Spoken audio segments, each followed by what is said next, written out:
तुमच्या मुलांना मोठ्या खाजगी शाळेमध्ये शिकवायचं आहे, पण फी परवडत नाहीये. लक्ष द्या, आरटी कायद्यानुसार खाजगी शाळांमध्ये 25% जागा ह्या गरीब आणि वंचित कुटुंबातील मुलांसाठी पूर्णपणे मोफत राखीव असतात. होय, फी शून्य, मोफत शिक्षण.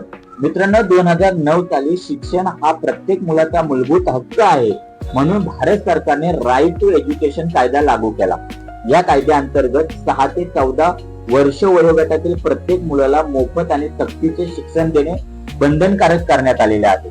याचाच एक भाग म्हणजे खाजगी शाळांमध्ये 25% जागा आर्थिकदृष्ट्या दुर्बल आणि वंचित घटकांसाठी राखीव ठेवणे गरजेचं आहे. नमस्कार, मी दीपक हिरवे आणि तुम्ही पाहत आहात योजना दीप चॅनल, जिथे आपण शासनाच्या योजना सोप्या भाषेमध्ये समजून घेतो. आता समजून घेऊया पूर्ण माहिती आरटी अंतर्गत अर्ज कोण करू शकतं याची. मुलांच्या आई वडील किंवा कायदेशीर जे पालक आहेत ते अर्ज करू शकतात. एका मुलासाठी एकच अर्ज करणं गरजेचं असतो. चुकीची किंवा डुप्लिकेट माहिती दिल्यास अर्ज रद्द होण्याची शक्यता असते. मुलाचं वय किती असावं तर नर्सरी आणि प्ले ग्रुप साठी साधारणतः 3 वर्ष पूर्ण असणं गरजेचं आहे. ज्युनियर केजी साठी 4 वर्ष पूर्ण असणं गरजेचं आहे. सिनियर केजी साठी 5 वर्ष पूर्ण असणं गरजेचं आहे आणि पहिली इयत्ता पहिलीसाठी 6 वर्ष पूर्ण गरजेचं आहे. ही वयोमर्यादा संबंधित शैक्षणिक वर्षाच्या 31 डिसेंबर पर्यंत पूर्ण झालेली असावी. पात्रता काय आहे तर ही योजना आर्थिकदृष्ट्या दुर्बल घटक EWS आणि वंचित प्रवर्गासाठी आहे. वार्षिक उत्पन्न शासनाने ठरवलेल्या मर्यादेपेक्षा कमी असणं आवश्यक आहे. तसंच काही विशेष प्रवर्ग जसे की अपंग, अनाथ, HIV संबंधित, विधवा माता असलेली मुले इत्यादींनाही प्राधान्य दिले जाते. अर्ज कसा करायचा ते पाहूयात. तर आरटी प्रवेश प्रक्रिया पूर्णपणे ऑनलाईन असते. महाराष्ट्रातील पालकांनी अधिकृत आरटी पोर्टल वरती जाऊन अर्ज भरायचा असतो.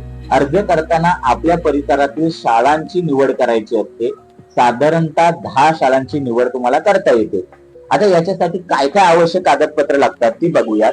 तर मुलाचा जन्माचा दाखला, आधार कार्ड, रहिवाशाचा दाखला, उत्पन्न दाखला आई वडिलांचा आणि जात प्रमाणपत्र जर त्याला लागू असेल तर, पालकाचा Aadhaar card, passport size photo, bank तपशील काही वेळा आवश्यक असतो. अंतिम तारीख काय आहे ते पाहूया. तर आरटी अर्जाची प्रक्रिया दरवर्षी जानेवारी आणि फेब्रुवारी महिन्यामध्ये सुरू होते आणि साधारणतः फेब्रुवारी अखेर किंवा मार्चच्या सुरुवातीला अर्जाची अंतिम तारीख असते. त्यामुळे अधिकृत पोर्टल वरती जाऊन या वर्षाची अचूक अंतिम तारीख जरूर तपासा आणि शेवटच्या दिवसाची वाट पाहू नका, कारण मला वाटतं ह्या महिन्याची ही 10 मार्च ही शेवटची तारीख आहे. निवड कशी होते ते पाहूयात. सर्व अर्जांची ऑनलाईन लॉटरी पद्धतीने निवड केली जाते. ज्यांचे नाव निवड यादीमध्ये येईल त्यांना संबंधित शाळेत जाऊन कागदपत्र पडताळणी करून प्रवेश घ्यावा लागतो. आता महत्वाच्या सूचना काय आहेत ते पाहूयात. तर अर्ज भरताना सर्व माहिती अचूक भरावी.